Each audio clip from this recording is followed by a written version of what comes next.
Yeah, hi friends, myself Narmada. Today I am just going to talk about how the bulk insert task is working in SSIS.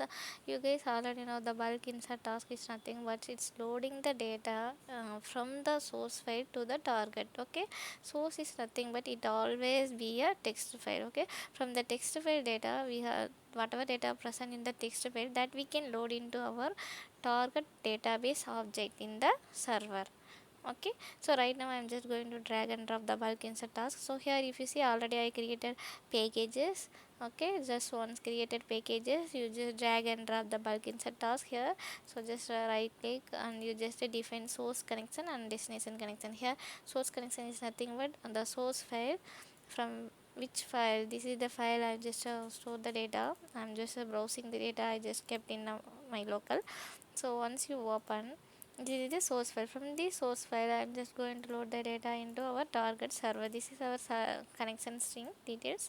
Okay, destination details you need to select the table name.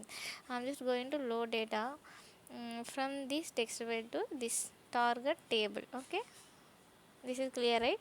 Okay, row delimiter is nothing but it's always here lf, it should be row delimiter. Column delimiter is a comma, because if you open this file, right, whatever I'm just going to load, this is having comma separated. Let me open the text file for your reference. If you see the text file 3. Okay, right now I'm just going to show the table data how it already 3 records is there. Okay, in the source file 3 records is there. Then I am executing the package. Okay, I just define. Now right now you just save it. So if you run the package, so now the 3 records whatever present in the text file need to be loaded into target table, correct?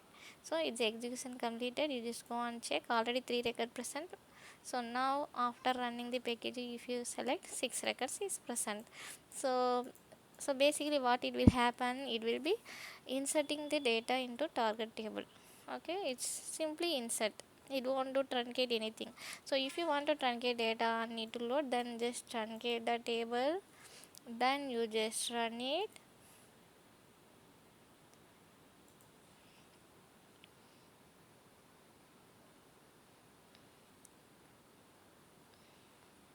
Right now how many records should be loaded? Only 3 records, because we truncated. Okay, so if you see 3 records is present. So this is the way bulk insert is work. So just play around with this, guys. Thank you so much.